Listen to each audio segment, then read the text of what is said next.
You might have heard that hormone replacement therapy causes cancer, or that supplements are all you need to treat hot flashes and night sweats. Or maybe you're just really confused and don't know what to believe or what to do. I'm Dr. Karen Tang. I'm a board-certified OBGYN, and if you've ever wondered if hormone replacement therapy is safe or natural remedies or better for menopause, you are not alone. So there's a lot of confusion out there, and we are going to help clear it all up. This video is all about separating fact from fiction. We're going to talk about hormone replacement therapy and holistic options for perimenopause and menopause, what works, what doesn't, and how to choose what's right for you. So let's get started.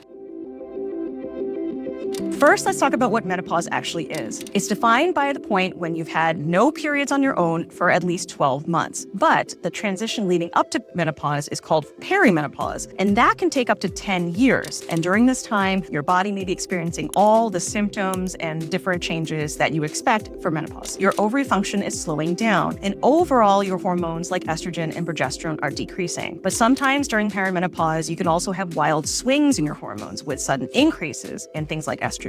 So this leads to a roller coaster of different symptoms and changes in your body. Some of those symptoms can be really subtle, some can be totally life-changing, but none of it is in your head, it is all real. So if you like what you're hearing so far and you want to learn more about perimenopause, make sure you sign up for a menopause newsletter at the link below. So what are some common symptoms of perimenopause and menopause? Now get ready, because I think a lot of these are going to sound very familiar to you. So we all know about hot flashes and night sweats, but what about things like poor sleep, brain fog, changes in your mood, depression or anxiety, vaginal dryness, pain with sex, bladder symptoms like urgency, frequency, weight gain, especially increasing in weight in your abdomen, and irregular periods, skipping periods, having very unpredictable cycles until they stop altogether. These symptoms are happening because of changes in estrogen levels. The good news, there are actually ways to handle all of these symptoms. So let's talk about them.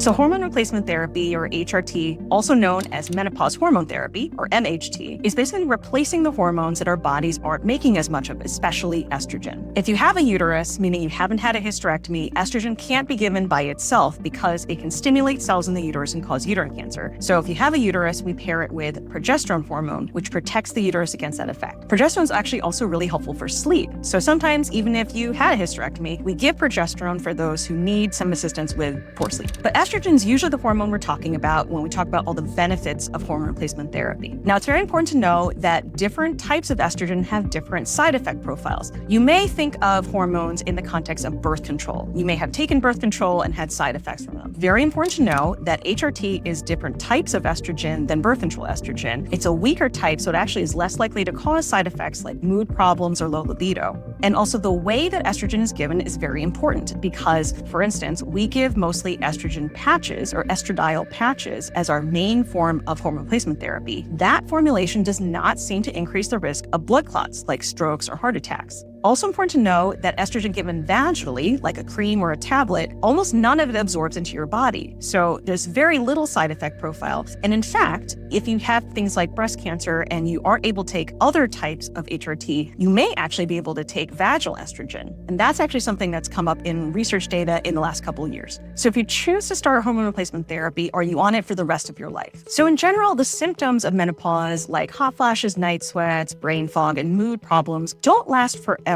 So it's really rare to see someone who's in their 90s who's still having hot flashes. Someone may not necessarily need to be on hormone therapy for the rest of their life. That being said, if you don't have any contraindications like breast cancer to continuing hormone therapy, you could continue it if you wanted to. Other things like vaginal estrogen, because of the lack of significant risk, could be used forever, and that can actually help to prevent changes like vaginal narrowing or significant urinary tract infections that can become more dangerous as you age. So the punchline is that you would work with your doctor on a regular basis to assess the risks and the benefits and decide whether you want to continue it.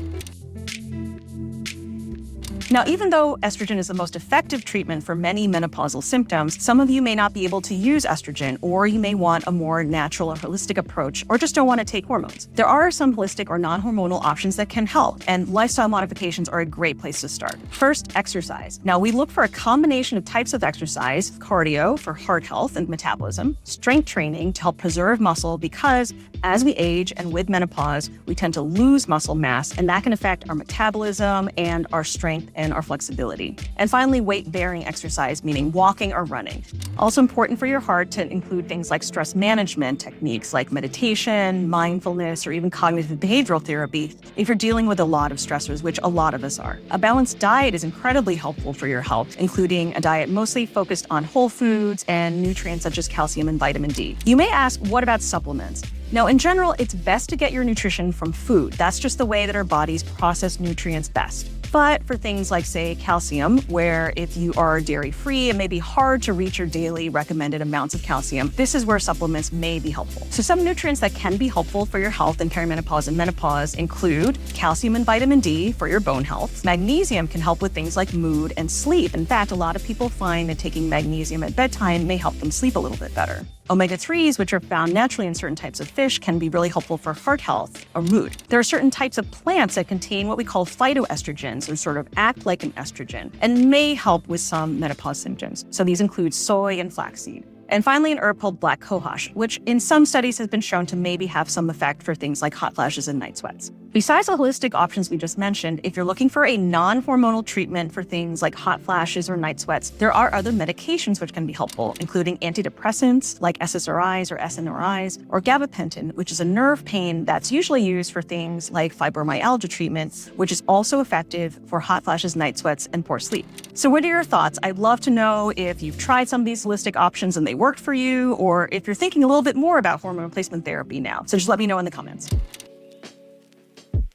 How do hormone therapy and holistic options stack up? In general, if you choose to do holistic methods like supplements or herbal remedies, it's important to know that they may not be as effective for more severe symptoms. Also important to know that holistic options are not actually monitored for safety or effectiveness like FDA-approved medications like HRT are. And just because something is more natural, it doesn't necessarily mean it's safer or better. For instance, some supplements can actually affect your liver function or interact with other medications. Let's also talk about pellets for hormone replacement therapy. Now, these are placed under the skin and they are marketed as a more natural or bioidentical method for hormone therapy. They are not actually any more natural or bioidentical than what is given as an FDA-approved medication you can get from your local pharmacy and that is covered by your insurance. They are oftentimes much more expensive and they are not regulated by the FDA for safety. In fact, there have been many cases of people getting cancers from them or side effects like enlargement of the clitoris because testosterone levels were too high. They are not removable if you have side effects. So we strongly recommend that if you're going to go with hormone therapy, you use a FDA-approved version that your doctor prescribes and that you just get covered under your insurance.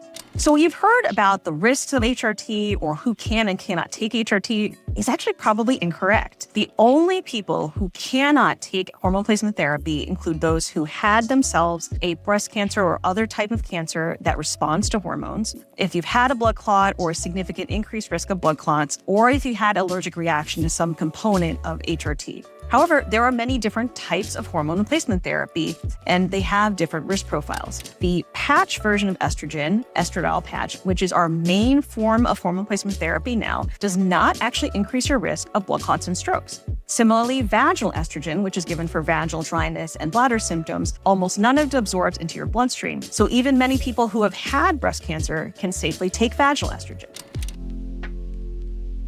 Myth number 1, hormone replacement therapy causes cancer. The truth is, the risk of things like breast cancer is extremely small for most women, especially if you start HRT when you are younger than age 60 or less than 10 years after menopause. So for women in their 40s, for instance, the risk is only something like 1 in 1,000. In fact, in the Women's Health Initiative study from 2002, they actually showed a decreased risk of breast cancer among women who are using estrogen therapy alone. Myth number 2, natural remedies are always safe. The truth is that anything you take could potentially have health risks or side effects. In fact, some supplements can actually affect your liver function, or they may impact the metabolism of other medications you're taking. Also important to know that supplements are not actually regulated by the FDA for safety or effectiveness. Myth number 3, if your symptoms are mild, you don't need treatment at all. The truth is that even mild symptoms can affect your quality of life, so you deserve support and options.